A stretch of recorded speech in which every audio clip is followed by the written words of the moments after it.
online on YouTube or Google Meet. And I had one from iTunes, so they're, I think Juan's working on it, that's what I had them on, so Okay, they've been working on that. okay. Mr. President, I move that we approve the minutes from the April 20th, 2026 regular board meeting. Have a motion?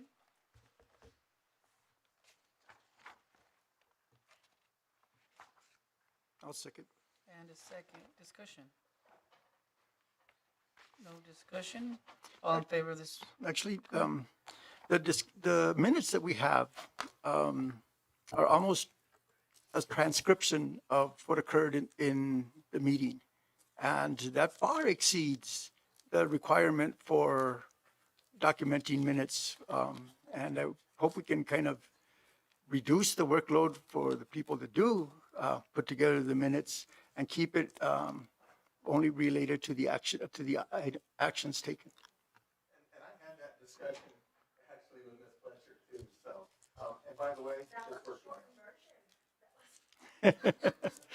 it. That's not to, yeah, no, that's not to force a limit on it. If certainly if there's something noteworthy, that should happen.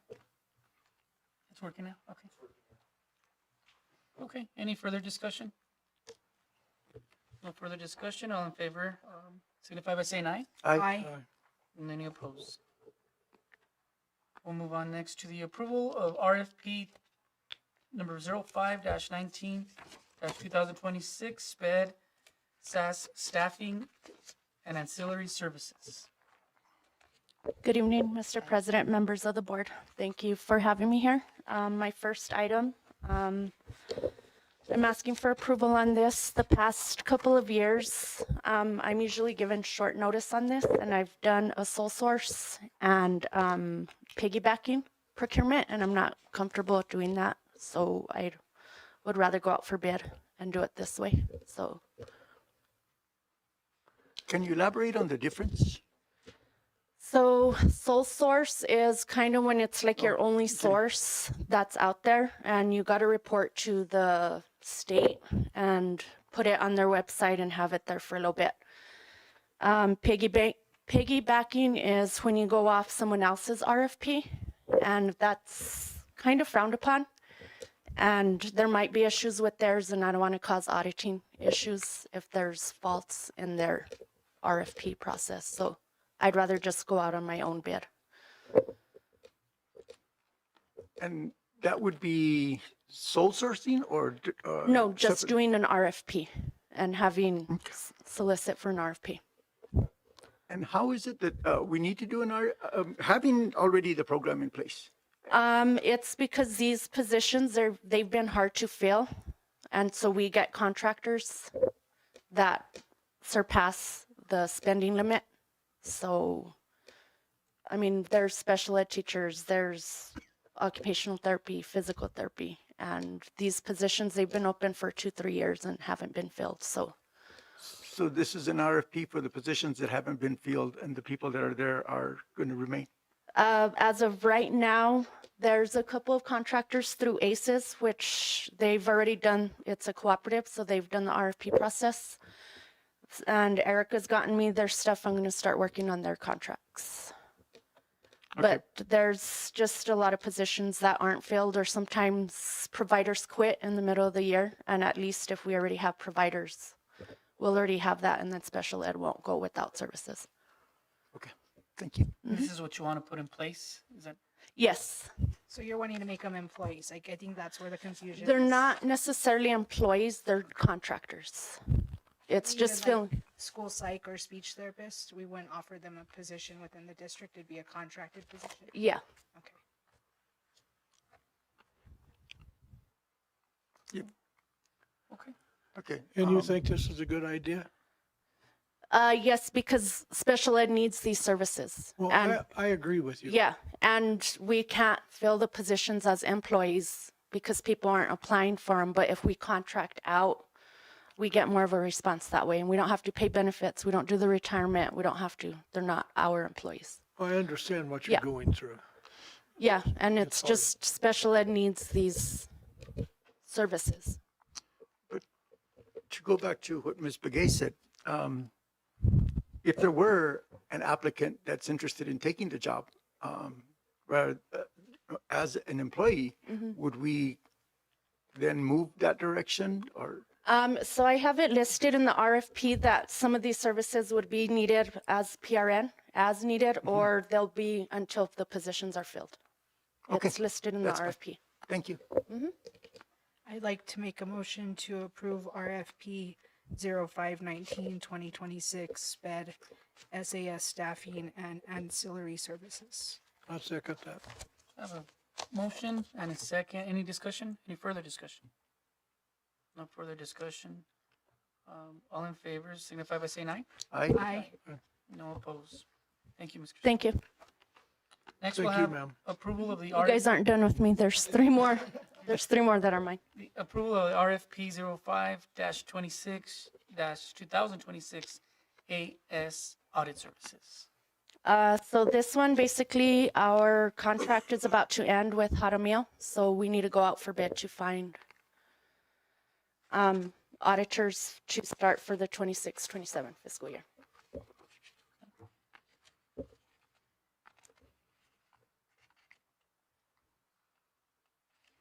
I move we accept the bid as, the RFP as proposed.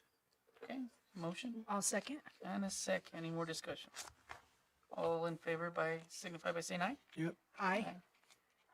Any opposed? Motion passes.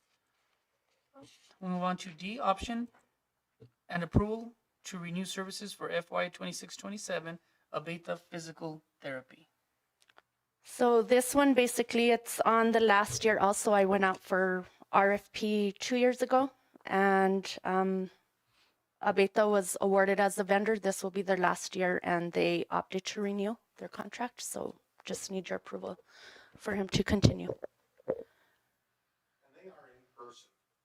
They actually come to the school, so, most of the others, contract-wise, are all virtual. Yeah. Which, I mean, I don't think it's the best for kids. I mean, when you've got a speech pathologist trying to provide services to a kindergartner, you know, it's very difficult when it's online. So Abetas, are in person, you know, here at the district, so I really appreciate them being available. I'd like to make a motion to approve to renew services for fiscal year 26-27 with Abeta Physical Therapy. Second. Motion and a second. Further discussion? Okay, all signify by saying aye. Aye. Thank you. Any opposed? Okay, thank you.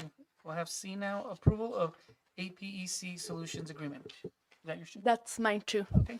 So it's just a couple of agreements. I think the total was for 158,000, so that surpasses Mr. Piper's approval. They are a vendor through CES. This is part of one of our capital outlay funding projects. And so I've already done the obligation through the state and they've approved it. So if you guys approve it, then we could get the POs in place and get that started. So this is for which capital project? It's for It's- one of the, I think Central Elementary, San Lorenzo, and Hurley. Hurley? Yes. And it's their PA systems which are down. So their intercom systems within the building are not working well. One of the things that was actually identified, I think, in our safety audits that Palms and Associates did. And with that money with capital outlay, it qualifies for this. You know, Crystal's gone ahead and with like the capital outlay, you basically present your project prior to, and they've approved it. So we'd like to move forward getting all of those fixed this summer before school starts. So it also says in the agreement that furniture and cameras, security cameras, information technology. So is that like smart TVs? If teachers need desks and chairs, they can purchase those things? Yes. Okay. Bookcases, things of that nature? Security wise? Well, no, in the agreement that I read, it says including related infrastructure, equipment, furniture, and cameras. Right. So anything that falls within that has already been approved for Yeah, capital through the outlay. state. Okay, thank you.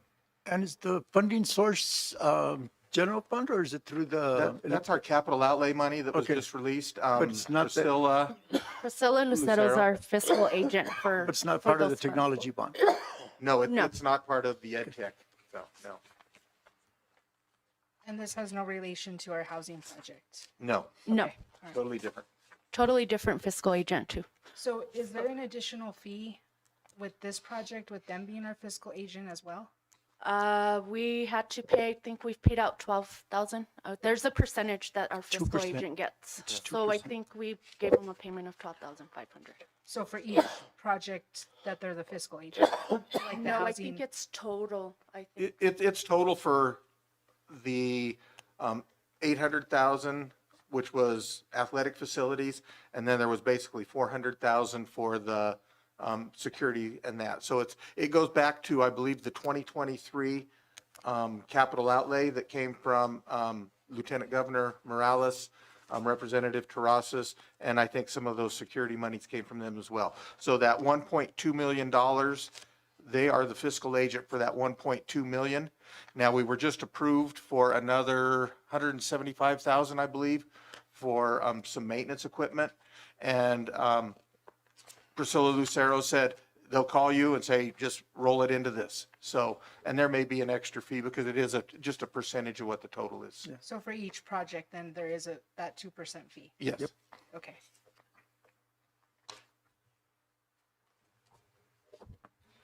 And what's the timeline on this? I don't think it's this fiscal year. It should be. I think I put in the capital outlay paper on there. I'd have to check online to see what the deadline is to expend it, but On the funds from the capital outlay, Yes. we looked at some of that stuff and some of it expires. We just looked at that was June of 27 is when the first stuff will start expiring. So that's why we're trying to spend that money down before it gets clawed back or expires. So definitely working on that. Now that everything's done, POs can be issued, correct? once, And orders? if the board approves Right. this, then we could get the purchase orders in place. And the project manager on this overseeing it? For the Caitlin, Probably technology with Caitlin and doing that, as far as the intercom systems working and stuff. So they'll be in there all summer long trying to get this stuff, getting the old stuff out and putting the new equipment in. Okay. So, And are we working with the CES vendor or are we? yeah, APEC is a CES vendor. Okay. So that's why we don't have to go for bid, but Okay. Thank you. You mentioned the $800,000? And is that from the general obligation bonds? or no, that the is regular from capital outlay as well. I think Luis Terrazas had provided 300,000 and Lieutenant Governor had 500,000, so. I was wondering. Thank you, Crystal. Thank you. Okay, so I just need a motion. I move that we approve the APEC Solutions Agreement. The motion. That is- Need a second. Second. Second. Any further discussion? Not? Signify by saying aye. Aye. Any opposed? So next we'll have approval of contract with Frontline Education. Okay, Ms. Ramirez is here as well. Her and I have been working on this. I think it's one of the things that the board has, Frontline we currently have. So we have basically their HR piece that Ms. Ramirez uses for all the hiring, all the paperwork, advertising, the works. So what we're proposing is adding on a time and attendance piece. So it would replace our substitute software that we currently have, where it calls a substitute and that when a teacher says they're going to be absent, then it goes out and substitutes can accept a position. So we already have that, but not from Frontline. So what we're trying to do is try to make sure we can combine all of this into one program. The other part, the time and attendance, I think is a piece that I think the board has had some questions about.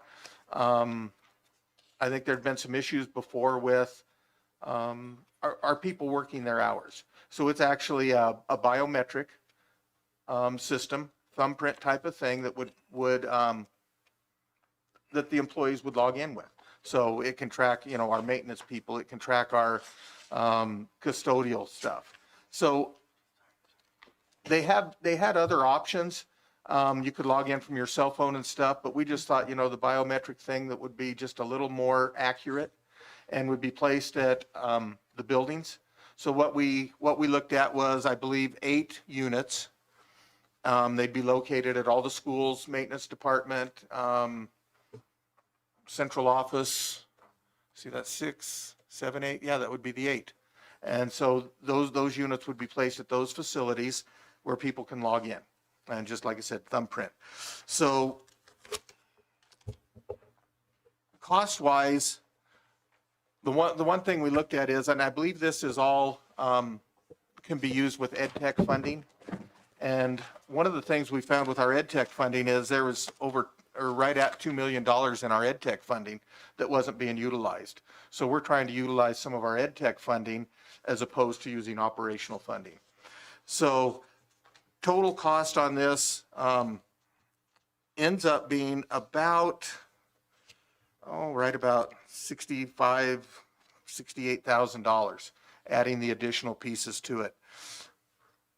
They will give us the month of June for free, so we can get it installed and start using it. Additionally, we have 45 days to pay, so it would not even have to be paid for until the next fiscal year. So, you know, if we get this in place, we can get this stuff done, get the equipment ordered so that it can get here, so that we can get the training, get all the software and stuff needed, provide some staff training, and then have it ready to roll when all staff return in July.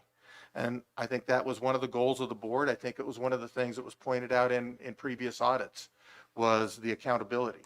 And I think there'd been some discussion in this previously. And so we were looking for options. Ms. Ramirez, anything you'd like to add? Coordinates with our payroll software, our vision software, so that it'll keep time and attendance, it'll keep the leave stuff updated accurately the whole time. So, you know, it's a chunk of money, but the majority of it, if you look at the thing, is tied into basically the equipment. And we went with the best. We didn't want something that might not last 3 to 5 years. We went with something that's been 10 to 12 years. So we thought, you know, if we're going to spend the money, and the price difference between the two was minimal. I mean, $4,000 or $5,000. So why not get the stuff that's more than double the life? So if this is still I think a priority for the board, it combines several of the things that we have. So it's not like this is not an entirely new purchase. It's renewal of what we have, some of the software stuff that we have that we're currently using, plus the addition of the time and the attendance, and then the exchange of the current substitute software we have for this, and it's just one platform then for everything. And they do provide some training and stuff. We have designated project managers that will work with us all the way through the process. What are the funds coming out for this? General fund? Do we have I money? think this is going to be the ed tech funds, the educational technology funds. And like I said, there's $2 million in that. And that's one of the things that when we started looking, and is Chris still here? There's Chris. Chris from Vertex, everybody.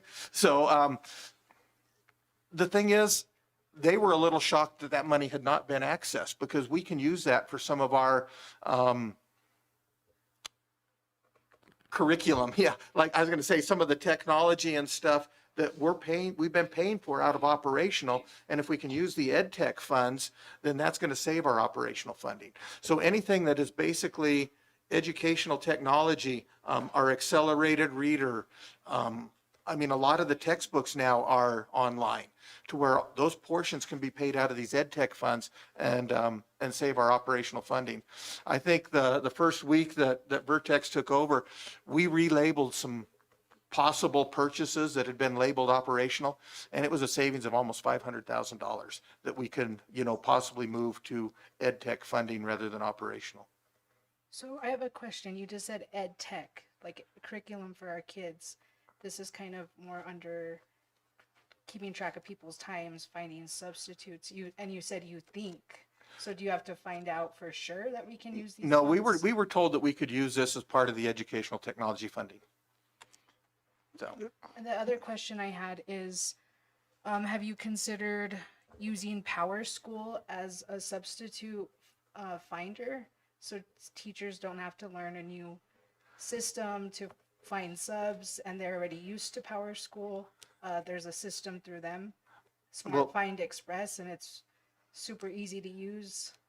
and What we have right now, that's what we're using, but instead of having different platforms, we wanted to combine it all into one. That way, they could do their leave request, by putting in their leave request, they would call a substitute, and it would just be training the way we did with Smart Find Express. But And- we're trying to get rid of that other. and Power School's going away for Nova. They're trying to get Nova to where all districts in the state are on that Nova system. And they want to align like the special ed and all of that stuff to Nova. I don't know that they've mandated that everybody has to, but that's the big push. And that we're actually in the cohort for the Nova training stuff this next year. My other question was, you said we're not paying much more. How much are we currently paying for Frontline?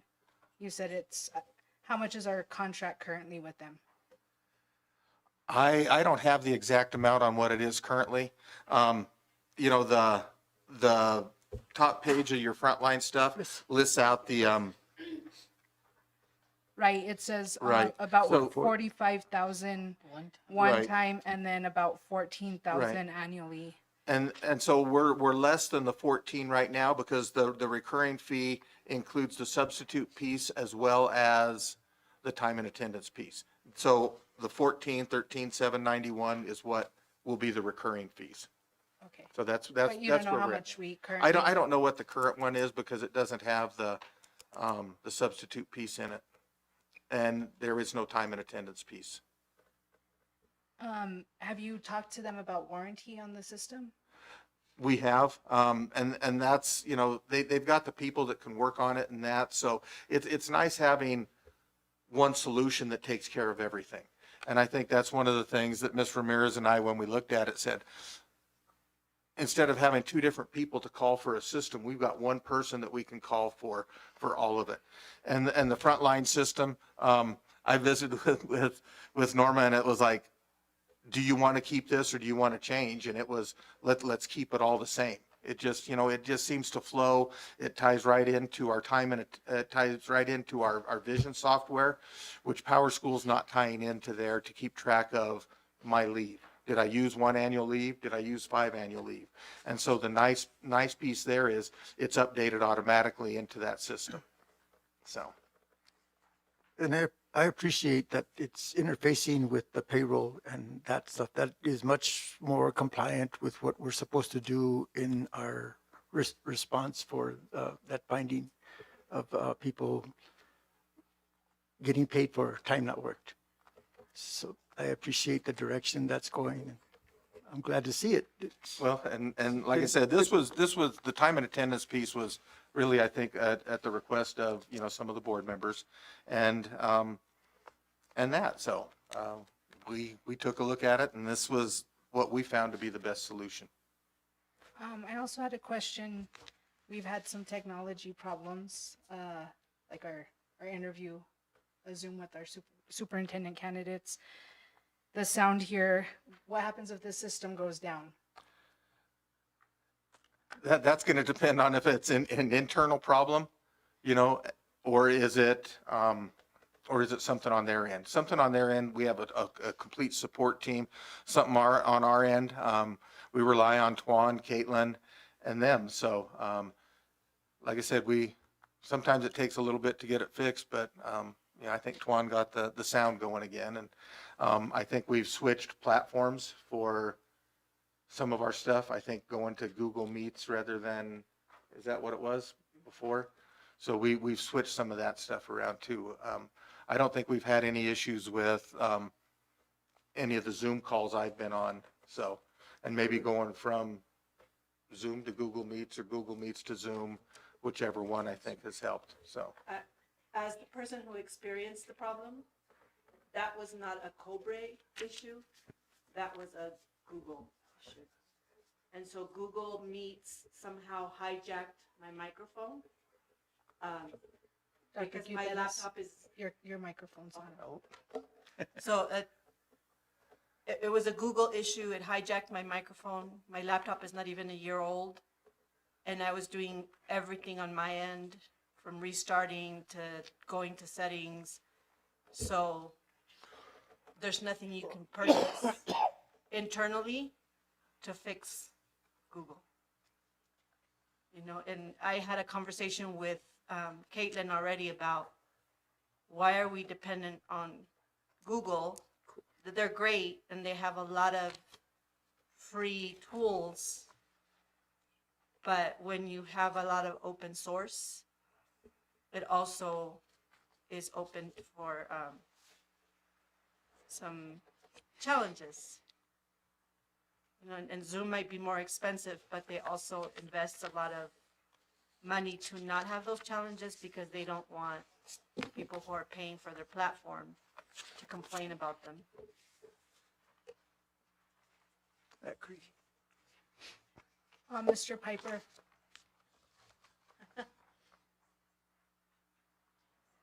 Mr. Piper. Yes. My only request is next time if you can make sure the agreement goes through finance and the contract. Okay, I can do that. Thank you. Okay. So again, we're still on the F, the approval of the contract of Frontline Education. I have a motion. I'll move. There's a motion. Is there a second? Second. And a second. All in favor signify by saying aye. Aye. Aye. Motion. I'm gonna oppose Mr. Gutty. Okay. No, one opposed. So motion passes. We'll move on to number 6, new business. We're gonna do the first reading of policy advisories 273 and 274. This is right here. Okay, Mr. Pepper. Ready? I'm trying to coordinate the executive session stuff, so. Okay. So are we on the, We are policy on the advisories? first reading of policy advisories 273 and 274. Okay, these are provided, updates are provided occasionally by the policy service. So both of these are advisories that came from policy services updates. So policy 273, employee assistance, and it's basically just dealing with, you know, students with, or staff and stuff that the Americans with Disability Act, Equal Opportunity Commission, and they just want some more stringent criteria so that we can do what's needed as employers and stuff. So it just means that if we require a medical examination, it's just one of those things that we have to be aware of and make sure that we're dealing with employee needs.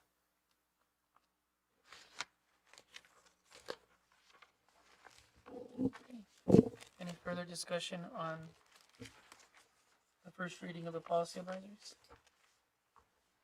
That'll be posted. Yes, it'll be posted. I also had Caitlin update the website, so if people comment, Mr. Gutierrez, they can reach out to you. Okay.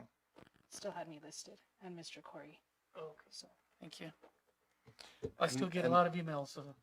And then 274 is basically the public's right to know information, the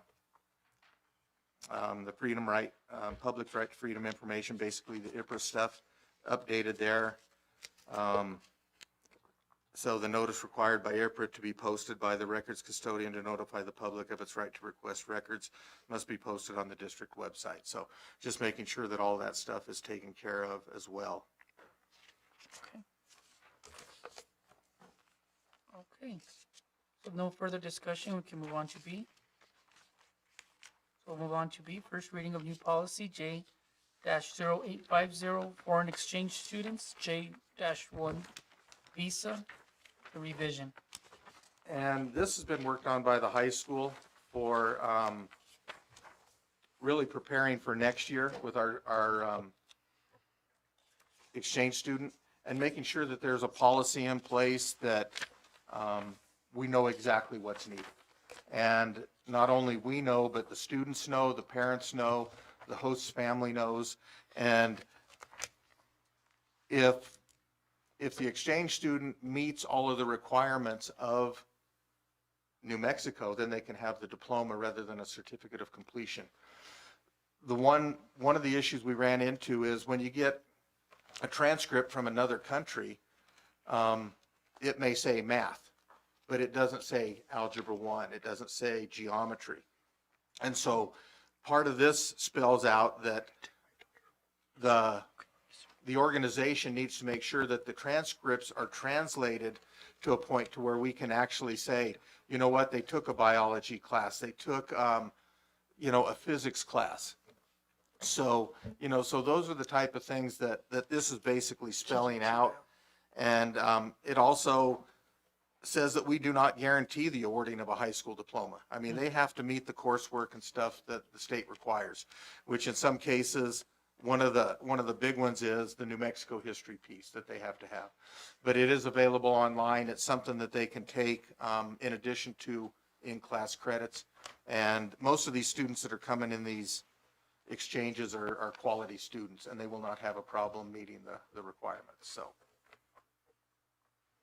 And this was part of our discussion last meeting where there was a parent here. Yes. And this was their concern? Yes, and what we did was that first reading, we basically threw out after we went back. That's why this is a first reading again, because this is totally new. Okay. And it's not, it's been changed and significantly changed, so we thought we'd come back with a first reading. Okay. Any other questions for Mr. Piper on this? If not, we'll move on then to C, ADA compliance. Well, I don't know if we got a school in this system that is ADA compliant. This one sure isn't. From the lower parking lot up here, there should be at least one place for someone in a wheelchair or walker to pull off to and rest. There's not one.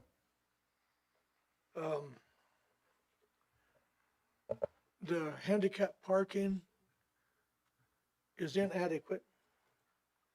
Over at the administration building, in the room where we have our meetings, there was a handicap parking. Now there is none. There is no outside lights if the meetings last after dark.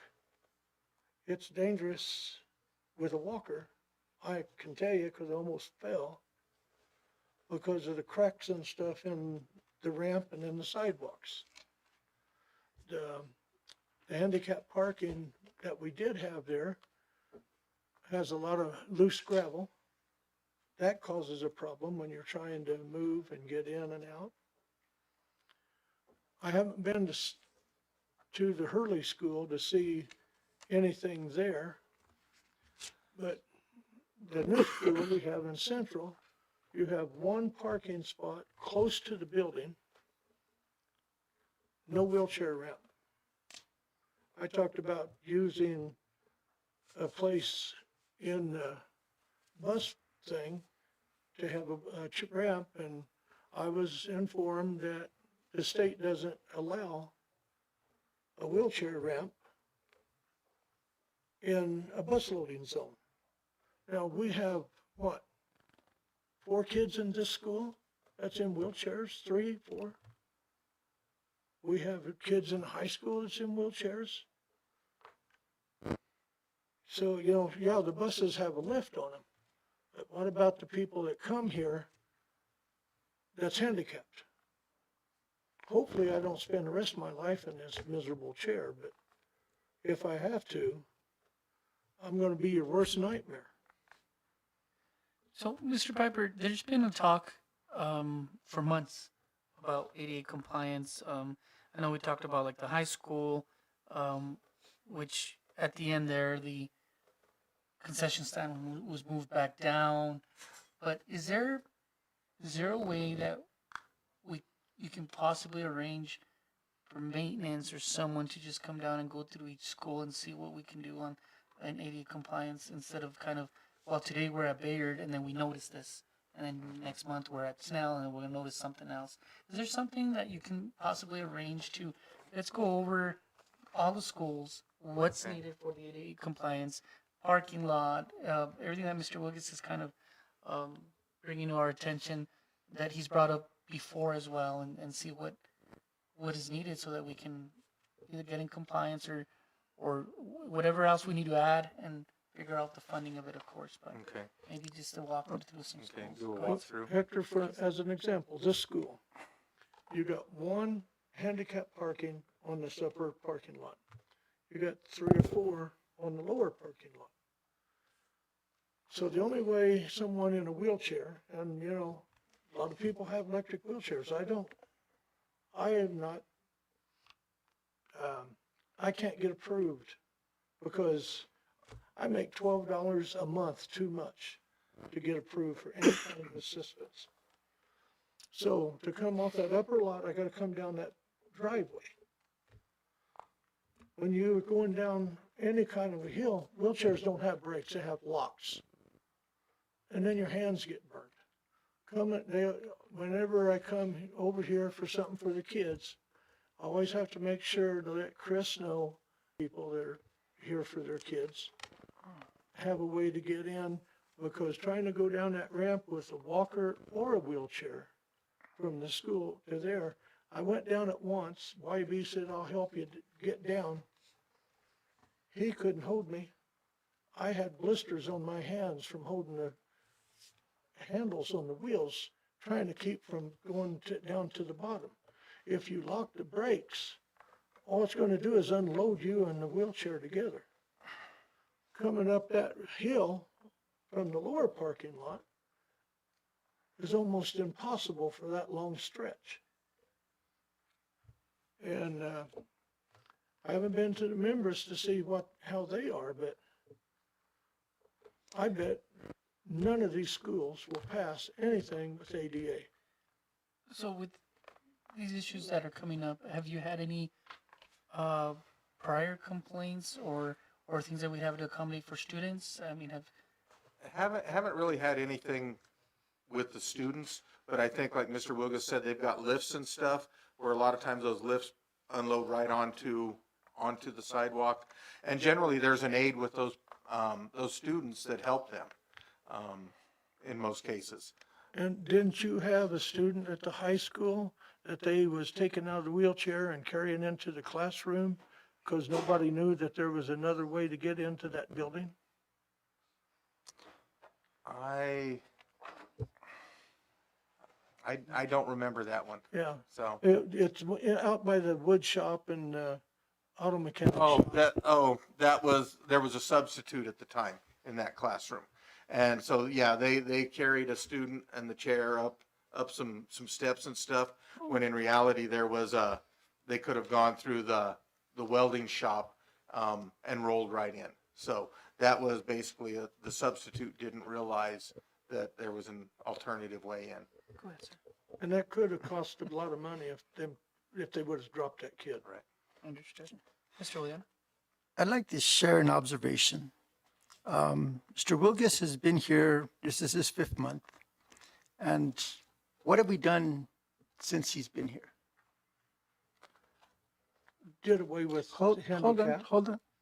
Well, basically, I've identified some problems and some issues and stuff. I think the age of our buildings, I know the bathrooms were an issue at the high school. And I think that was possibly the bathroom that Mr. Wilgus went to. I think there are some that are handicap accessible, but that's not where he had access to when we were there for that board meeting. Yeah, the So wheelchair wouldn't go into the room. The question was though, what have we done? Basically nothing. That's the point. And I appreciate the candor, and that's what needs to happen. And then multiply that by decades that far precede you being here. we're behind on Title IX for almost the same reasons. We're indifferent to that. And if you have a maintenance director that's not at this meeting, how is this going to be conveyed to him that it needs to happen? And I can meet with him and we could do a walk through the schools and take a look at some of the stuff. As far as when Mr. Wilgus has to park, or anybody has to park at the end of that hill, that is a steep incline to come up that whole way. And it's probably not in compliance. There is a ramp, or there is an access to the curb within the drop-off zone where parents drop off. And if school's not in session, that can be utilized. But if school's in session and there's parents dropping off kids, I mean, it's full of cars, from, I'm going to say for probably 15 minutes during the drop-off, and probably about the same when kids are getting picked up. So it makes it very hard for somebody to park in the drop-off lane out front and access that cut in the curb to access the building, which is further up from the hill. I'd like to suggest something. Okay. One is you triage the circumstances. What are the most important things that we need to get? The identification of other things and putting them on a priority list and a timeline for completion. And reports be given back to the board on where we are with that, Okay. if everybody else is okay with that. Sounds good to me. Okay, one of the things, and I'm going to talk about it a little bit in my report, is our capital outlay requests. Maybe ADA compliance is one of the things we address through our capital outlay, because we have to come up with a plan by July 1. And maybe that's something we can do, is identify that stuff and then get the capital outlay funding to do that. I think ADA and Title IX should be on the top of that list. So, and I think that can be part of a plan, but I think there needs to be more of an immediate solution, because if our plan is for the 27 capital outlay monies, which we probably won't see till actually fall of 27. So, but it might be something that we can address within a plan, because I mean, it's going to be a project and needs to be addressed. I think the building of new schools will address the high school, the middle school, and really help in those areas. But as far as the elementary schools, we need a long-term plan. Well, before I even run for the school board, I complained to Wendy about no wheelchair ramp in front of the building. And my wife suggested the other night, after the fire zone, cut that curb, take all that rock and dirt out, take the trees out, make room for at least 2 cars to park there, with wheelchair ramp coming in up on that sidewalk. And, and make them wheelchair accessible only. That way someone that has got a bad heart, they can't walk very far. I can guarantee you. And, but someone in a wheelchair needs to be able to get onto the sidewalk and into the school. And, I'm here a lot. Every time one of my great grandkids have something, I'm here. And my wife has to push me up the hill, or one of the great grandkids have to help push me up the hill, or they have to help hold me coming down off that upper drive. And it's not right. Okay. And I know I'm not the only one that has the problem. But other people don't say anything because they don't want to upset anyone. And I don't care who I upset. What's right is right. And what's not right is wrong. Okay, so hopefully get a plan in place and Okay. go from there. We'll move on to D, outdoor lighting at administration complex. Is that what you'd mentioned as part of your stuff? The lighting at the The lighting at administrative? the- Yeah, the Okay, lighting. so that was So kind of combined we there. could put up some solar lighting and stuff, much like what was put up. But there's some existing lights there. There are two existing lights right outside of that, The conference- training room and the boardroom area the there? the boardroom area. There's Okay. two Well, lights and, on that ramp. The room where we had our, our Interview? meeting for the audit, The interviews. no ramp to get in that unless I go around and around, and no way for a wheelchair or someone that has bad legs to get to a restroom, because restrooms, you gotta go down the stairway. Okay. And, you know, I know that stuff was there, but now it's not. But even a simple replacement of bulbs or fixing that. So there's fixtures there, just no lights? Yes. Okay. I can check that. Okay. Okay. We'll move to number 7 now, old business. We'll have a update on housing project. Thank you, Ms. Crystal. Me again, I thought I was done with the RFP, but apparently I do special projects now. So the funding through the state, it's been expended. Martha sent out, Baird was our fiscal agent. So Martha spent all the money with the property, bought 1.5 of the mobile homes, and then the site preparation. And then with the Freeport funding, we paid the difference for the site prep and the other part of the mobile home. There's pictures of the site prep if you guys want to see what Fowler Brothers did. They had to make another driveway, cut into sidewalk, and put dirt, all kinds of stuff. But the state funding's taken care of. So you're like project manager on this, Yeah. and you said 1.5 units? Well, it was 2 mobile homes, but that way Martha could expend all the money from the state. She was able to cover one of the mobile homes and half of the other one. And then with the Freeport, it covered the other part. There was just a little more flexibility with the Freeport money. That's why we wanted to utilize, well, and I think it was at a June 30th timeline with, Yes, so we City barely made it. The only things left is going to be the electrical. But we tried rushing it, and with the engineer costs, I think that put it at 110,000. So that was going to put us way over budget. So we figured we'd just get the mobile homes here, and then once Cindy sends out the payments, I could see what the balance is from Freeport, and then move forward with the electrical. So I know we spoke at this, and this is probably not a you question, but we talked about setting parameters on who the housing units would be used for. Do we have a timeline when we think this will be completed? I've been working with Animus and Reserve on their housing agreements because they both have teacherages. And what do those teacherage unit or agreements look like? And I think, you know, our priority has been the teachers.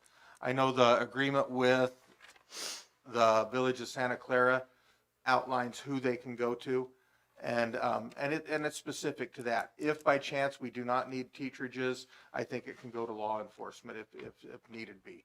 But I think the priority has been the teachers and stuff. We do want those rental agreements from Reserve and that so that we can have our own.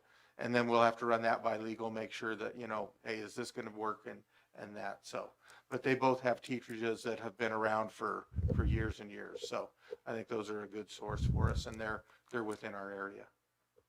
Okay. And as far as, you know, the rent type stuff too, is going to be dependent upon, you know, who's in it. I mean, a rent for a teacher versus, or an ancillary person that may make 90,000 a year is going to be different than a new teacher that maybe makes 55. So, and we'll work on that and see what their pay scales or rent scales are on that as well. And then like if issues arise with maintenance, is our maintenance department going to be tasked with fixing something on the dwellings, or has that all been flushed Yeah, out? for minor stuff and that there is. The one thing that we'll do is the district will pay the water. It's just easier. I think there's one meter here from what I understood from the Sheila. village was if the district paid the water, it was all hooked up to the one. And then their electric will be separate for each one of them, each one of the units. And then we also talked about internet too. Is that going to be at their own cost? Because at the time you had said something about the district. Yeah, the internet will have to be at their own cost. Okay. So, because we don't have, I mean, if we were on campus where there was wireless or something, that'd be a different thing. But where they are, that they're gonna need, you know, cable, internet, whatever they want is gonna be on them. And then do you have a timeline of when? As far as the units and stuff, Once Solitaire gets their checks, he was waiting for payment, then they were gonna issue out serial numbers. I'm not quite sure. I could get with Jason tomorrow and see Okay. when the homes would be delivered. Okay. Thank you. it's been a long time coming, I think, and it's been a project. And I'll tell you what, Crystal stayed on top of that stuff with, getting the dirt work and the site prep and all that stuff and communicating with everybody there. So it's been a project, so. All right. We'll move on now to old business still B, the proposal to bring soccer to the district. Mr. Luis Alvarado. Thank you for your patience. So everybody should have got a packet. Does everybody have a packet? We do. Okay. So yeah, I'm proposing to get a Cobre High School soccer team for both boys and girls if possible. As I've said before, we do have enough boys and enough girls that want to play. We have like about 33 girls and 36 boys, if I remember right. And that's just high school. We also have middle school players that are interested. I don't know how many exactly. I didn't bring the paper for that. How'd you get the numbers? Was there a So survey or- I went to the high school and the middle school, and we got signatures from the students that were interested in playing. And like I said before, too, most of these students don't even play a sport, and there's just another option for them that they're willing to be playing. I know a few of them do play football and volleyball, which we're willing to work around because they've been longer, so we got to respect their sports too. And as far as equipment wise and all that stuff, there's a couple grants that we're looking to get all the equipment. There's I saw that Dick's Sporting the Goods Dick's has Sporting has one, right? yes, and then the New Mexico Athlete Association Foundation Scholarship /grant/ support program. And then there's another grant out there that we did not write down. And then if we can't get these grants for whatever reason, we do have available sponsors that I have already talked to that are interested and willing to support and donate. And then we also have a bunch of ideas for fundraisers and events kind of thing to raise money as well. So, let me start by saying that this is probably a new thing for me as far as the protocols and procedures. So the superintendents are here, and maybe they can guide us to where I'm sure the NMAA, the New Mexico Association, Activities Association, would need approval. And then from there, it's up to the superintendents on who they would hire, and then how they would disperse the funding for it, put a line item in athletics. So I know that there has got to be some kind of procedures to bringing soccer here. I'm all for it. I just I don't know exactly. Maybe you guys can guide us on what the next steps might be, because yes, if you're gonna do funding, grant writing, all that, then do you become at that time an employee of the district, or are they gonna hire? So there's a process. I know that probably needs to go through, and maybe you can explain a little bit. Yeah, of anybody that's an employee is gonna have to go through the interview process and be selected by a committee. NMAA. But it doesn't necessarily have to be a employee of the district. Right. If they want to coach, anyone Right. can coach. Then they'd anyone. become an employee, yes, then they'd become an employee, so, and have to go through the background checks and, the Verdaca training and all that stuff that, the employees go But through. so how do we get that sport here, though? So NMAA, if you establish the sport, NMAA for the first year, they aren't gonna place you in a district. So basically, you have to be an independent. They don't wanna put you in a district and then, not have the numbers, you not have the the ability to compete in that district, and it throws off the whole scheduling thing. I know TRC started the soccer program there. My one concern, and I'm going to be totally honest with you, there was a lot of support initially, but they did not have enough boys or enough girls, so they had to play co-ed. And when you play co-ed, then you have to compete against the boys' teams. Yeah. So TRC had to compete against Hatch's boys' team or Silver's boys' team. And that's where a real challenge comes. And you aren't required to play equal. I mean, if there's only one girl that wants to play that's good enough for varsity, you can play with just one girl. So there are some stipulations and stuff with NMAA that you have to go through. And I don't know if it takes notification a year in advance. That's something we'll have to check on, because I think there needs to be some planning. I think the other real planning issue is going to be where do we practice? And So I actually have that. And then a thing about the co-ed is I've heard from other teams in schools that whenever there is like a co-ed team or like a match being played, that the other team is willing to like compromise and have a co-ed team so it's evenly played out. So it's not like just boys against. so my issue schedule-wise would be during the fall. It's the fall season, correct? During the fall season, the football team is there till, I'm going to say 6:30 in the evening, and then the band takes the field, and the marching band. And I've been there till football ended, and I stayed there for the marching band, because I actually filmed for him, because he's watching his kids. He can't see the whole field at once. So I actually filled for Mr. Rachel more than once. And it's that type of thing schedule-wise that, you know, how does that work in? And our fields are AstroTurf, so they aren't lined for the soccer field. I think they can play on a reduced size field, but I'm just not sure how they're lined out and stuff. So I don't know if that's something that can be, I'm going to say, chalked in like the old grass fields. Okay. Yes. So for alternative options for fields, we were thinking that we could probably use the baseball field, just maybe not use our cleats, just like a regular, or like running shoes maybe, that the kids will provide for themselves. We could probably practice there, or if we're not allowed to practice there, we do have the Bayard Beauty Community Committee, I think it is, that is willing to help us, because there's a field out in Fort Bayard that it needs a little bit of work, but they said that we're willing to help us Okay. put in the work to make it look like at least, not like a soccer field, but like at least make it playable, to at least play there. And we can check with NMAA and Yeah, see if so the they first need, thing would be, you know, how do some we get notice. that here, right? Right. Yeah. So, because like I said, they don't put you in a district. And I can guarantee you all the fall sports are probably already scheduled for this year. Yeah. So could you actually get into enough games, you know? And I don't know. I mean, if there are other teams are scheduled and full, then it'd be tough to get into, to play Hatch, to play Silver.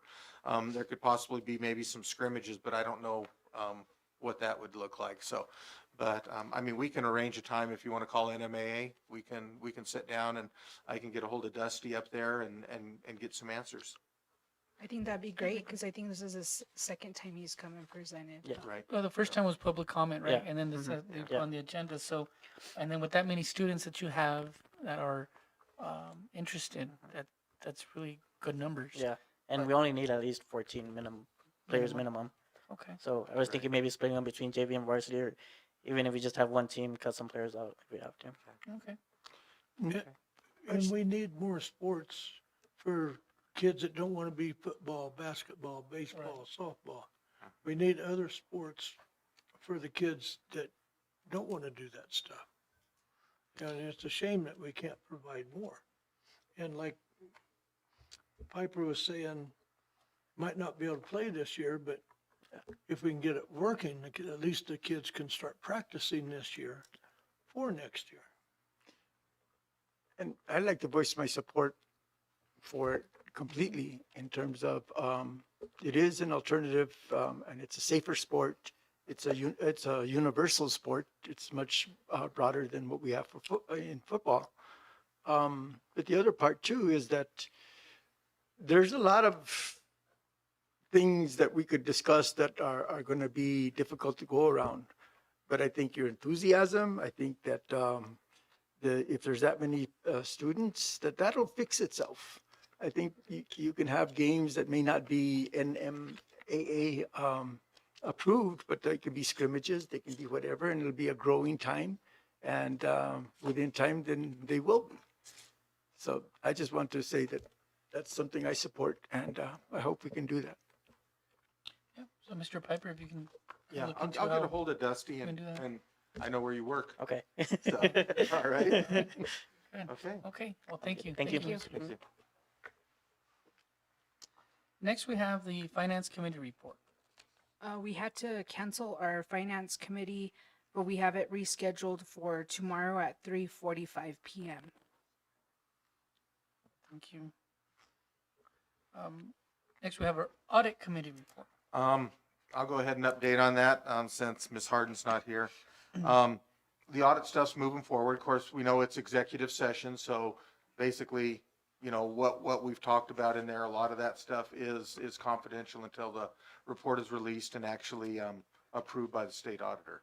But we are getting the information that, Audrey and JAG have requested to them and moving forward with it. We have somebody pretty much, dedicated completely to the audits from, Vertex that's working just strictly on the audit stuff to get that stuff caught up.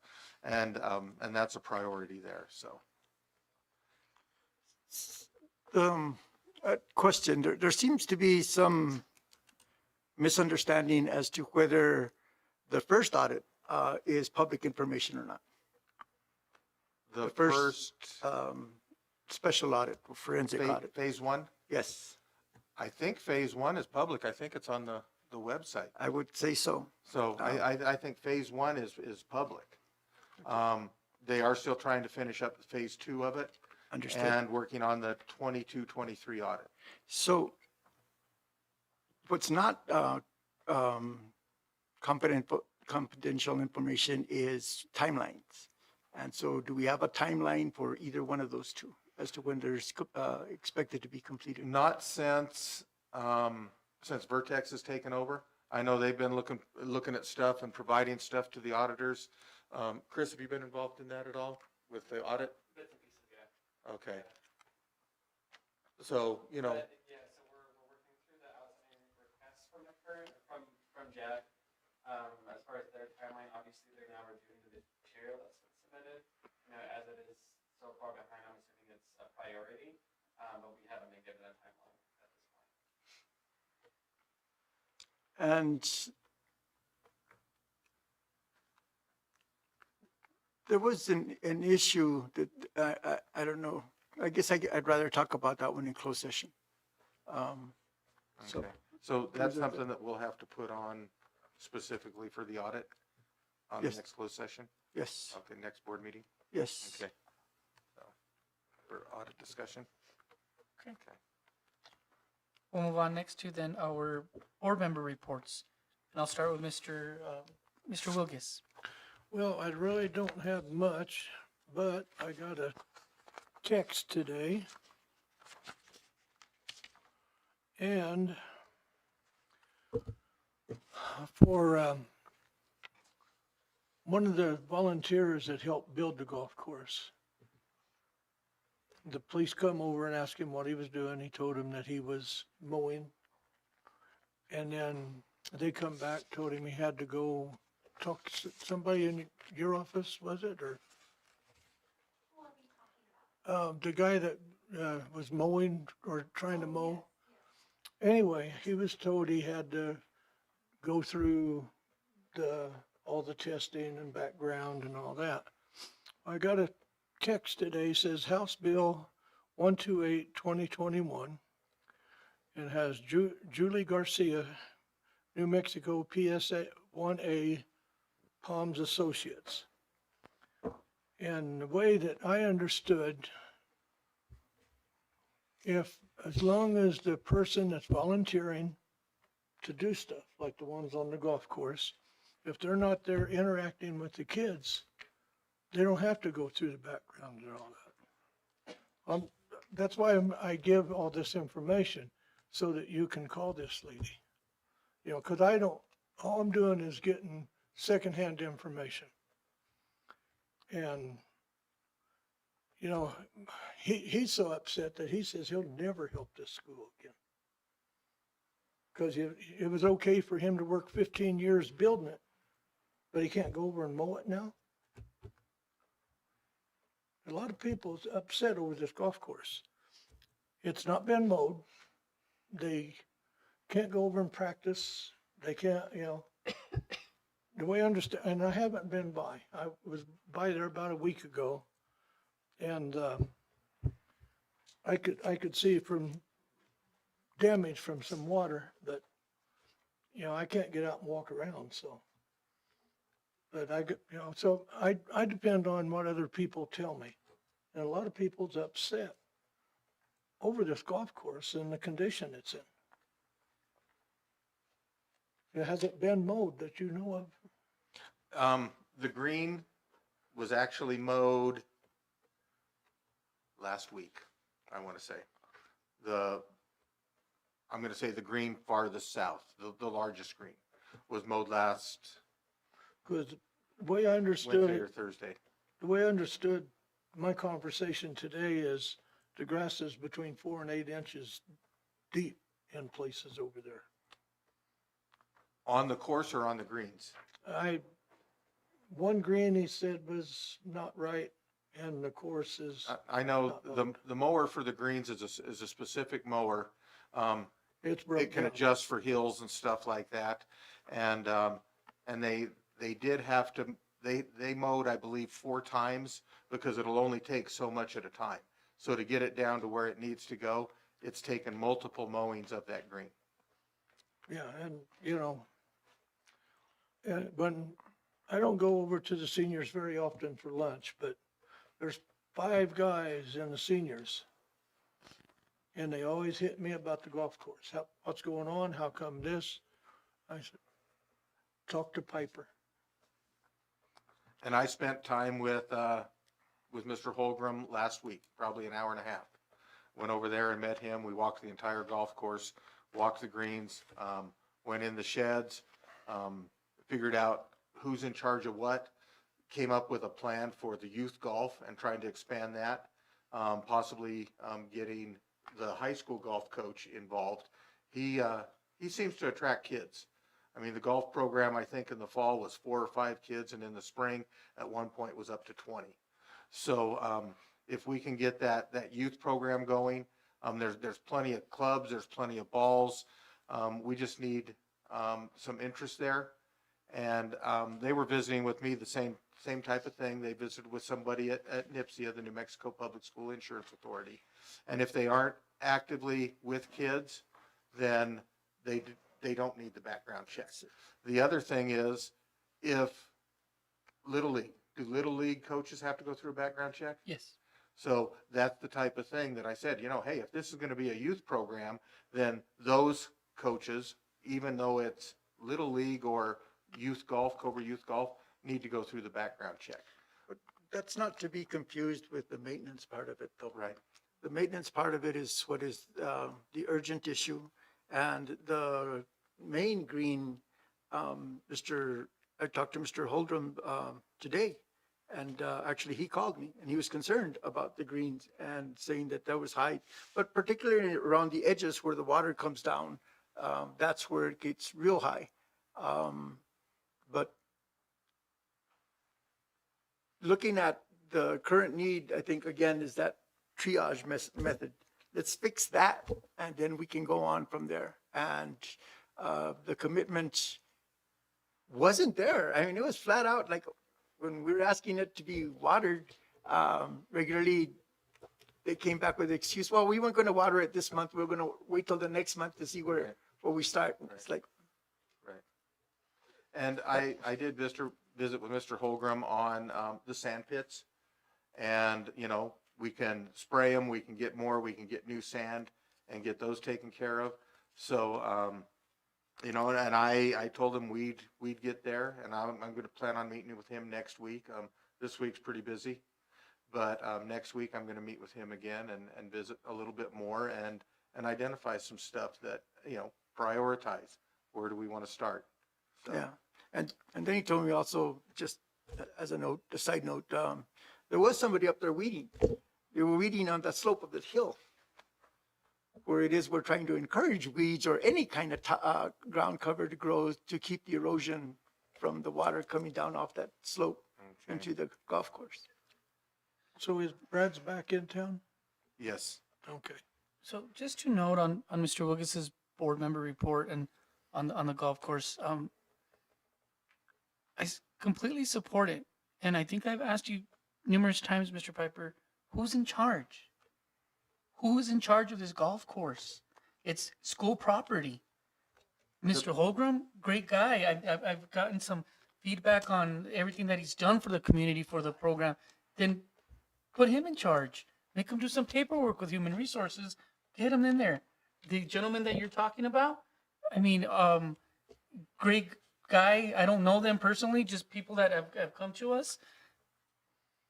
Just, I'm trying to make sure that we follow what we can. If that was, again, a football field, baseball field, softball field, how are you treating that? Who's in charge of that? Maintenance. Okay. Right. But if you want Mr. Holgram, I'm all for it. Just let's get the paperwork in place so that we can have him make decisions, go through you, go through the chain, and move forward with this already, instead of having these people complaining to the board that they don't want to fill this out. They've been doing it for 15 years.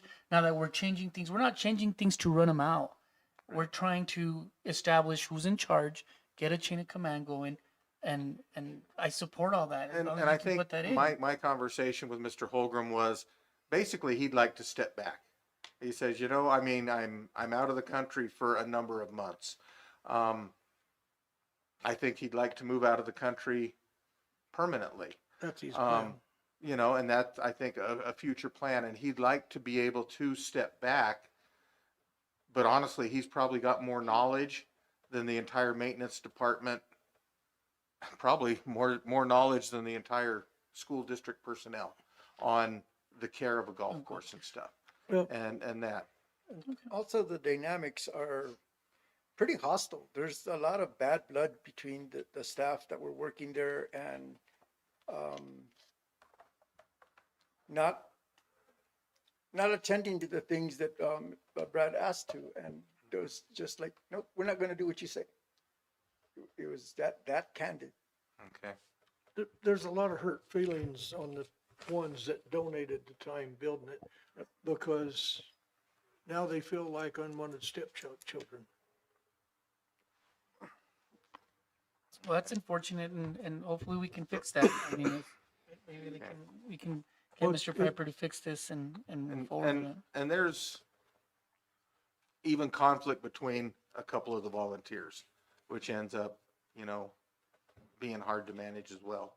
So, Okay. but I think somebody clearly in charge or responsible would Right. definitely help. So, Mr. Wilkes, anything else on your board member reports? No. All right, Ms. Gabby. Thank you. Just wanted to acknowledge, since our last board meeting was in April, we had Nurses Day, School Nurses Day, our food service, Principal Day, Teacher Appreciation. It seems like they're all in the month of May, which is crazy when you're trying to do appreciation gifts and things like that. So a shout out to all those people that work with our students retiring. I worked with Miss Pedraza out at Hurley. I think she's been in education for like 40 some years. And Amber Shea, I think that's a huge loss to our district. She just recently got our bike program going. She does all the gardening at the elementary schools where she's the PE teacher. So I'm hopeful that someone will pick up the torch and continue what she started. Just congratulations to our little pre-K.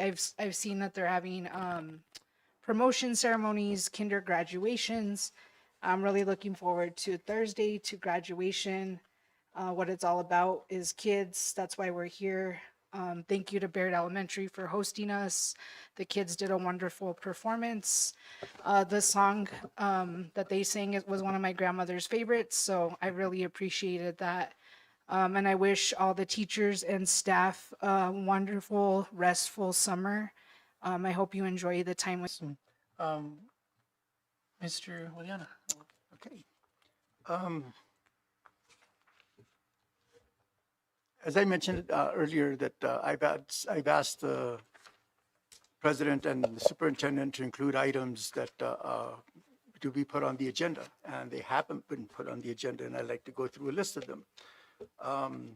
One is a letter that I wrote, including 5 requests for investigations that had never been discussed in any kind of matter as to whether they started or status of. And the first investigation has to do with the altering of the contract days from the middle school principal, changing from 260 days to 187 days without affecting the pay. So it results in 73 days paid that will not be worked. And another one is the IPA request by the same personnel, board personnel, that was for personnel records pertaining to the selection or work performance of 3 senior administrators.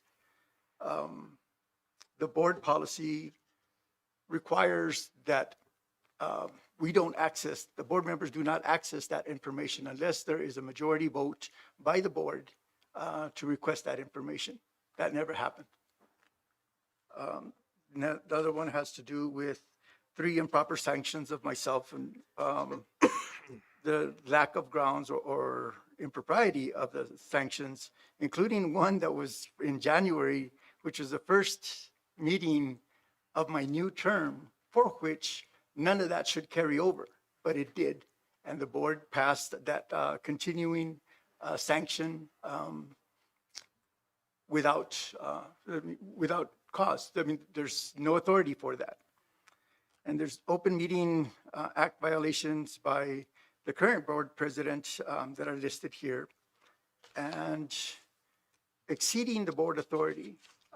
Last year on May 8th, in order to obtain the previous superintendent's resignation, we entered into a contract with him prior to him resigning, saying that he would get an executive level appointment if he were to resign. And he resigned, and our incoming interim superintendent was basically coerced or forced, whichever one you want to use, to hire somebody and give him an administrative appointment. And there'll be follow-up concerns about the performance in that area. And then I go into an update on an investigation that was started on Mr. Wilgus. I'd like to know how that investigation was initiated and why. Another one is a discussion of what happened in a basketball game. This is one of the tournament games that is under the NMAA rules. And the NMAA wanted the only way for people to purchase the tickets to attend it to be done by card, electronically, no cash. This was the second game of that tournament, the second day of that tournament. And the first day, people were coming in paying cash. And I was actually very happy to see that. There should be no reason that we deny legal tender as payment for entry. And there's some people here that don't have that venue available to them. They don't have the smartphones, and they don't have the debit cards. But nevertheless, people were allowed to enter. But the second game, there was not. One person of I don't know how many people were identified, and he was taken out from the meeting, from the game, giving the people that were dragging him out the statement that he did pay. He did pay the $10 he was supposed to pay, and then it was offered back to him. He says, I don't want the money. I want to see the game.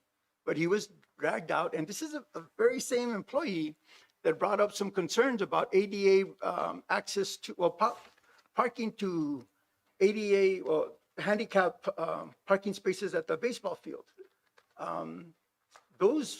That area where the cars can park and watch the game, people can watch the game from their cars, are sold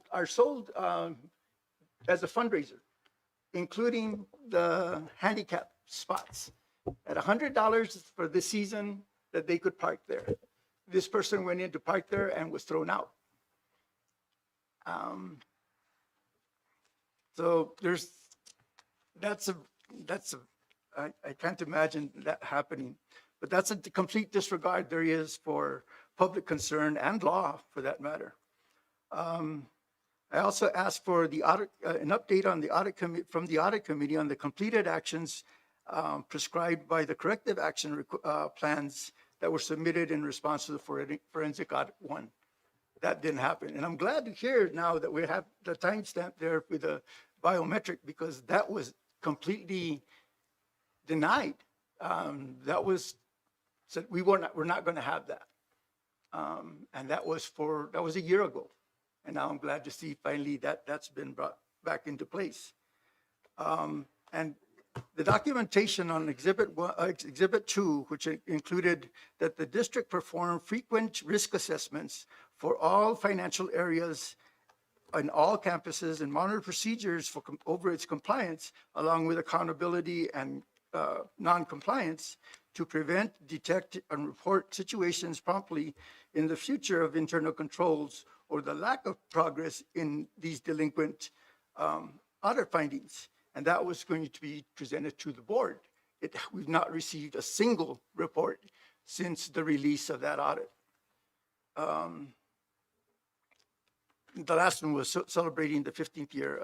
That part did make it to the agenda, celebrating the 15th year anniversary for the audit, the golf course.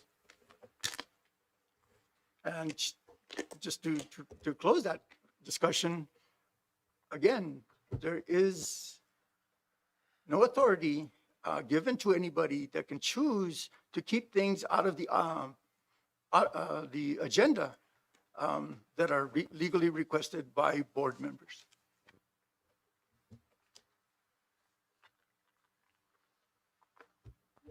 You good? Is that all? I'm done. All right. So that was Mr.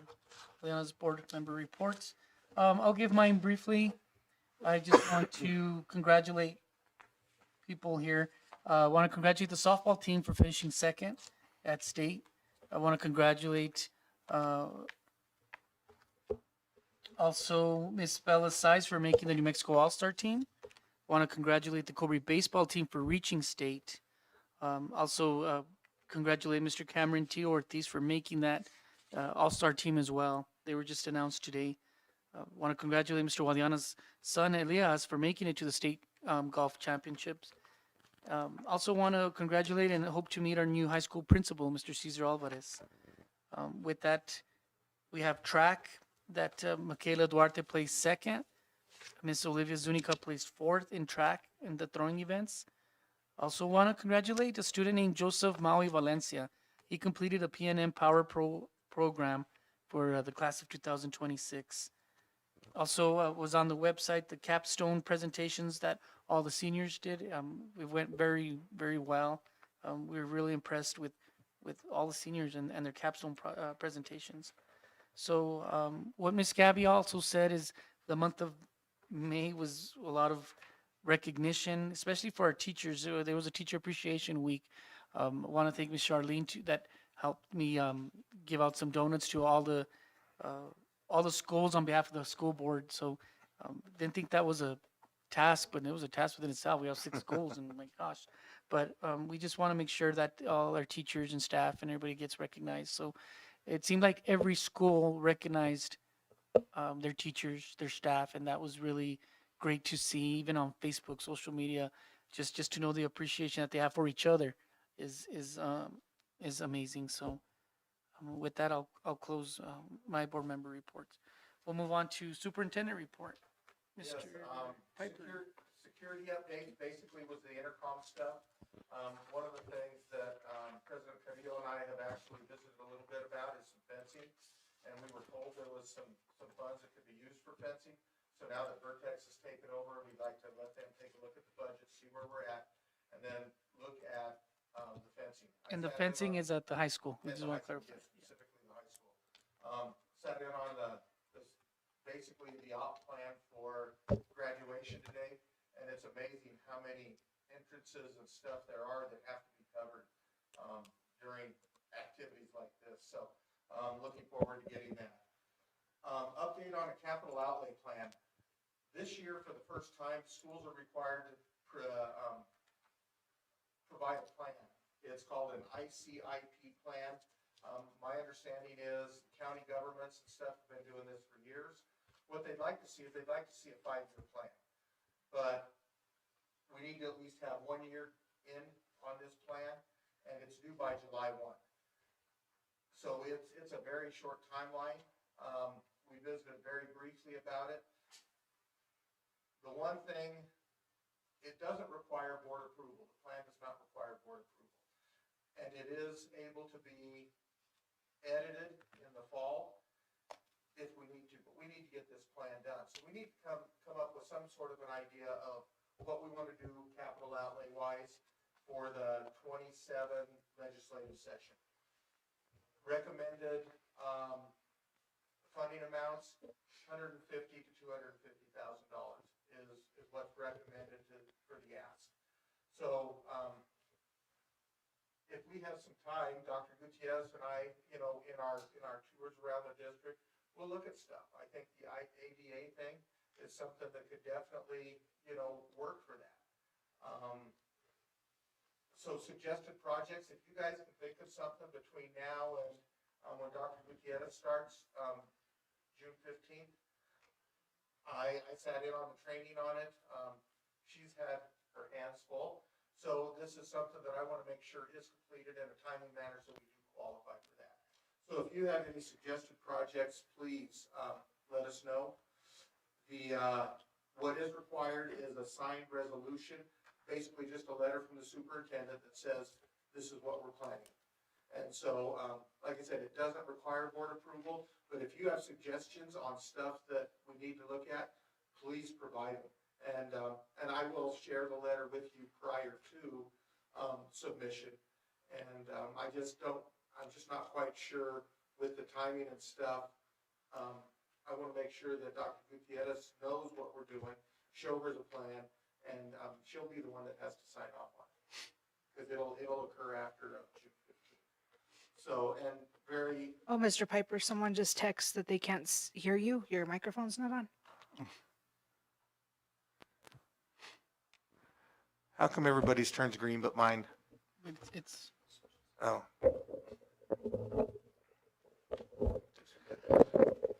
So with that ICIP plan, like I said, requires superintendent. More than likely, and Chris can answer this, I'm sure we're probably going to have a special board meeting to clear up our bars, probably even after the 15th of June, as we did last year. I think I had 4 board meetings my month of June last year. So we'll probably have to have one for just those clean up bars right there at the end. And we can definitely present that. I would like your blessing on that as well. But like I said, if you have projects and stuff, please let me know. So an update on the committee. Oh, any questions on that? Just food service. I know Miss Elma's been asking for walk-in coolers and they've had issues with their equipment. So maybe Okay. if you could keep that in mind. Okay. And then security, as Mr. Carrillo had said, the fencing. and trying to find a security guard. I mean, even from Miss Taylor's report on the survey, they feel like they want a security guard there or someone there at the high school. The fencing, I'm not picturing, and maybe for the public not to picture just a chain link fence, is what I'm kind of picturing is something that even Silver High School has. I'm not familiar with the words of what kind of fence they have, but Decorative? It's a very nice looking fence, and I don't want our school to look like a jail. Or I just Right. There's been several incidents where people have trespassed. They can just cross the highway. I mean, if we kind of get a fencing going. Okay. Make sure it's safe for the staff and kids and students is great. And I know we're asking a lot by trying to get a security guard, but really that it'll be And Safer. capital outlay can't be used for personnel. right. You know, so we're looking at capital projects, but I mean, if it can save money somewhere else to free up some, then that would be a possibility. So, You had some, Mr. Lee? Yeah, there's some facilities that are not being used, like the automotive shop. They put in big, new, huge, lifts there, and there's nobody there. If there's anything like that else, in there, they've stopped a program. I know the FFA probably has some stuff that they used to do that they don't do anymore, that we should try to, and that's probably because of facilities.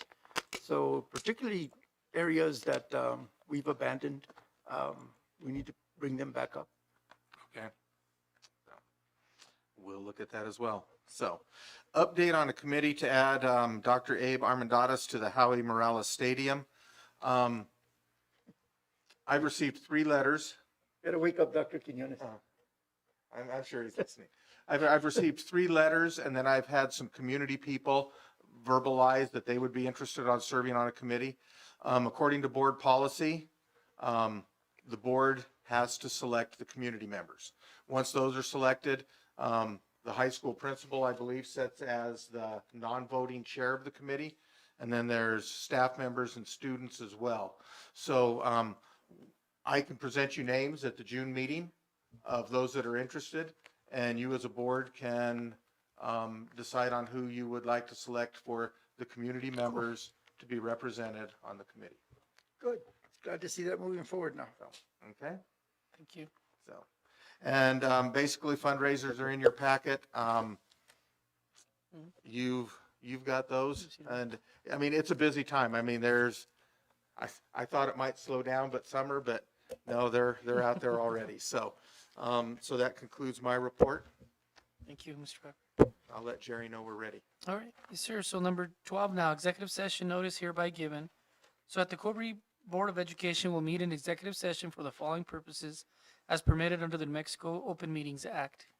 A, so that legal counsel can update the board on pending litigation as permitted under section 10-15-1 H7 of the New Mexico Open Meetings Act, specifically to discuss, number 1, Aneta Costa versus Cobre Consolidated School District, D-608-CV-2024-00026.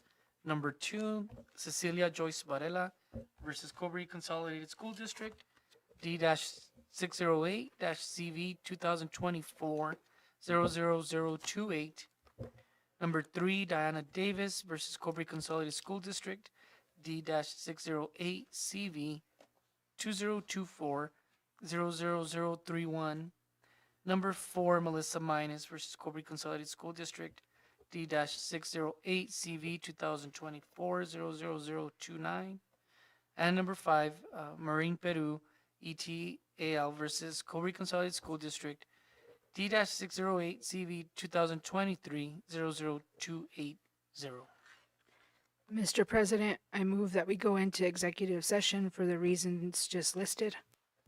I have a motion A second. and a second. Individual vote, Mr. Wilgis? Yeah. Ms. Vicky? Yes. Myself, yes, and Mr. Guadiana. Yes. We are now in executive session as of 7:12 p.m.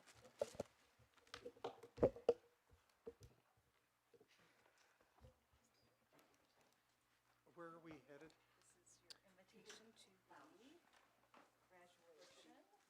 Over and down?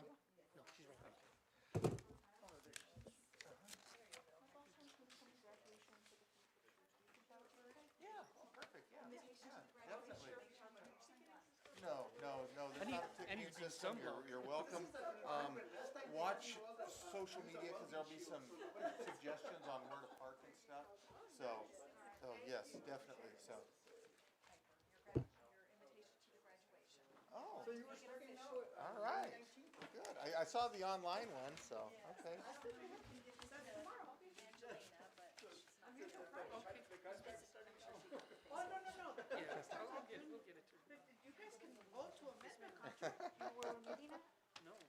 Ms. Tal, where we're meeting? Well, I'm gonna take, we have to see you guys first, Oh, okay. and then I'll take you. Thank you. So you'll show us? Cafeteria. I've received your emails. And I hope you get on to it, I told you to go back and on my. Okay, watch it, I buddy. did, I hit maybe on all of those because likely not made it. You have a good So evening, we're ma'am. just fine. Everywhere met one school? No, we've been everywhere in terms of topics.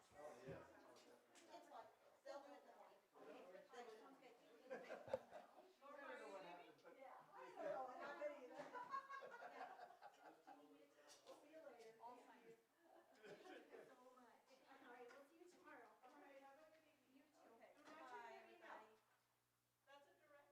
What's that? Do not check your email. Tomorrow at 7. Okay, sounds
Okay.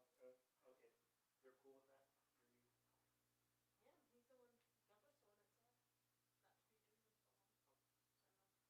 I had shortened it, I went from 14 pages to 3, but if you want them shorter than that, I can do that too. I guess people who don't watch the stream in the future.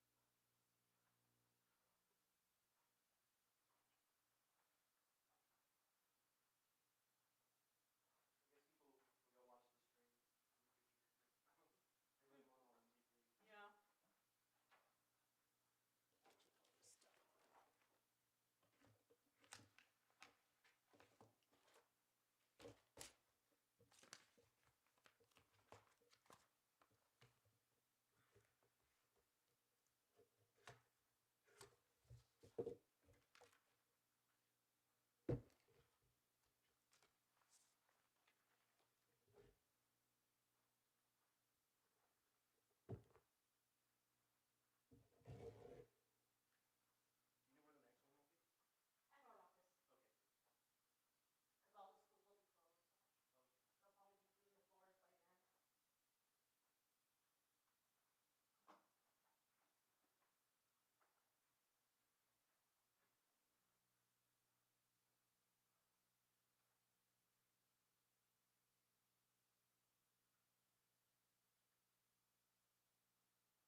everything's ready for our promotions tomorrow. Oh, that's right, it's a busy day. Yes, and I teach 5th grade, Uh-huh. and my grade goes first at 8:30. Oh, So you're I on had the to get clock. everything ready now. And there were other teachers today who were using the printer to print certificates. So I waited until after school, but I also have a giant pinata for them to break because they're breaking out of 5th grade. That's a cute And, idea. So I was getting that stuffed and just all the little things. And since I always say, you're the senior class of Bayard Elementary. Aw. So they needed class rings, so I got them ring pops and made a little tag that says class ring, Bayard grades. That's a good idea. So it's the latest I've had to say, but rare, special reason. For sure. When are you working until, when is your last day? Teachers, when? Friday's our last day. Oh, Friday's your last day completely? Nice. And then I'm bummed because I put in an order for photos. They took all the 5th graders' class picture today with a photo backdrop, and I wanted to give them to the parents tomorrow. And the people. So I ordered them. I was able to place my order over $30 for the pictures, and I get a message an hour and a half, 2 hours later saying, "Oh, sorry, your order's delayed." So I just called. He said, "Oh, yeah, I'm having an issue."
the chairs out of the way, or unless you wanna do it tomorrow.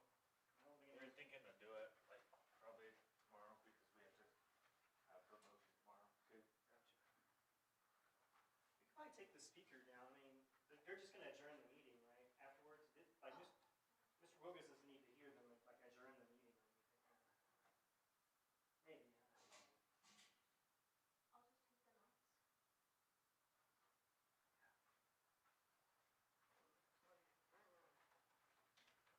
just take the notes. There's a baseball game going on right now? Yeah.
Can you wait on the feed, Tuan? And the audio? Five minutes later, I can say, let's go have a glass of tea and talk about something else. Me and Cleo used to fight constantly. We would argue over stuff. And one of us would say, one of the other would say, let's go get a glass of tea and talk about somebody else. You're right, sir. You're absolutely right. Okay, I just want to know which one of that is. Oh, she,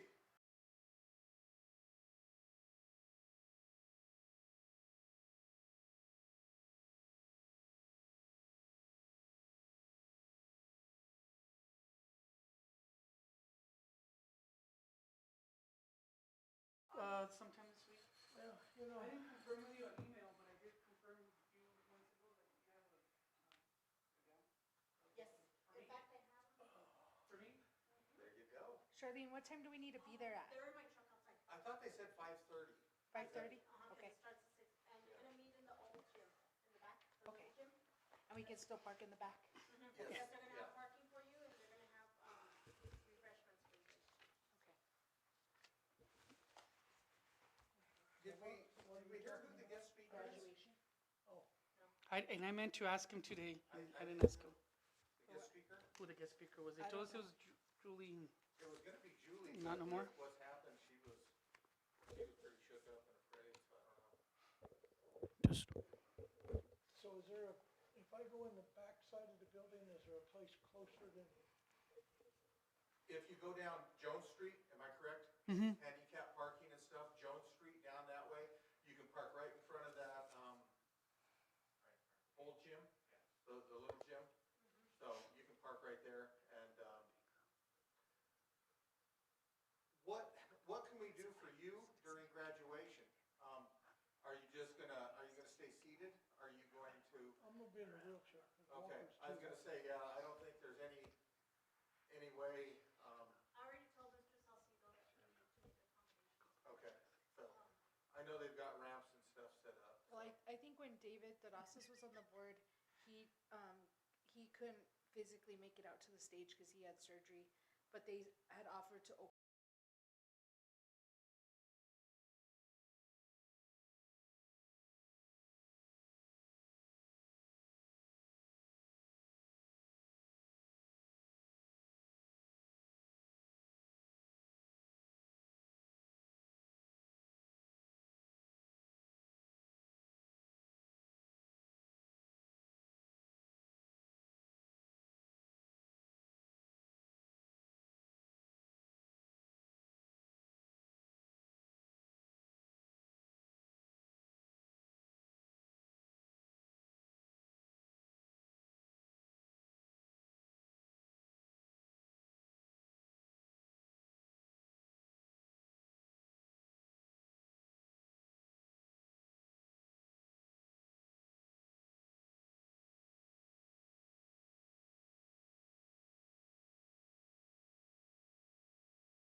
No, we'll ask her and then to put it, to get one on for her. Yeah. I've asked them to make you, one of our 3D printer. So, Yeah, if you're okay, I think she might just have to get clearance from you to go in and, yeah, that's fine. Yeah, well. I don't know where it's at, but Somebody. we'll ask her. That'll work. Okay. Because I think she just has to plug it in and then it just. And type it out. basically goes on its own. Takes several hours.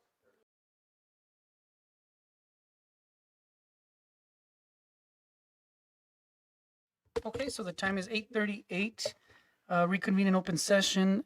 At the conclusion of the executive session, for statement affirming that no action was taken in executive session and that discussions were limited to the items listed in the agenda for executive session. Mr. President, I move that we come back into open session. I have a motion Yeah. and a second. Individual roll call, Mr. Wilgus?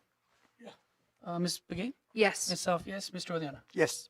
Okay, we're back in open session. We have number 14 now, adjournment. Mr. President, I move that we adjourn. A second? Motion and a second, adjourned. Hold on.